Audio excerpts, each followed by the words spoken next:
तर रुपाली चाकण काळानंतर आता नीलम गोरे या निशाणेवरती आहेत। गोरे आणि खरात यांच्यात आर्थिक लागेबांधे होते। तृप्ती देसाई यांनी हा नवा दावा केलाय, तर खरातशी आर्थिक संबंधाचा आरोप गोरे यांनी फेटाळलाय। कुठल्याही भोंदूला न भेटल्याचा नीलम गोरे यांनी दावा केलाय।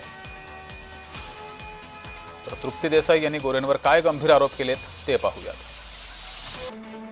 नीलम गोरे 7 ते 8 वर्ष भोंदू खरातकडे जात होत्या, असा गंभीर आरोप तृप्ती देसाई यांनी केलाय। खरात पाथर्डीतील एका हॉटेलमध्ये गोरेंना भेटण्यास का गेला होता असा सवालही उपस्थित केलाय। गोरे आणि खरातमध्ये काही आर्थिक संबंध आहेत का अशी शंकाही उपस्थित केली आहे। नाशिकमधील एक्सप्रेस हॉटेलमध्ये आमदारकी आणि मंत्रिपदासाठी अनेक वेळा भेट झाली असंही तृप्ती देसाई यांनी म्हटलंय। एसआयटीनं सीडीआर तपासावा, संभाषण उघड होईल असंही म्हटलेलं आहे, गंभीर आरोप केलाय।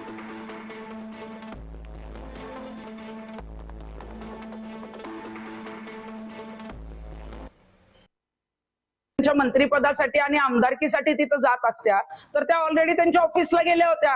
मग आता हवाला रॅकेट जे आहे त्या संदर्भातले काही पुरावे जे आहेत ते समोर येत आहेत। काही जे आहेत ते वेगवेगळे आर्थिक देवाणघेवाणीचे व्यवहार जे अशोक खरातचे आहेत ते समोर येत आहेत। मग याच्याशी नीलम गोरेंचा काही संबंध आहे का, याची चौकशी आता एसआयटीने करणं गरजेचं आहे। गेल्या 5 दशकांमध्ये कोणत्याही ढोंगी गुरुचा अवतार म्हणवणाऱ्या बुवांना भेटायचे नाही, त्यांच्या दर्शनाला जायचे नाही, हा संस्कार मी आजही पाळते। मी प्रबोधनकारी हिंदुत्व मानते। राजकीय पदे किंवा मंत्रिपद मिळवण्यासाठी कधीही कोणत्या तांत्रिक गुरुची किंवा बुवाबाजीची मला गरज भासलेली नाही।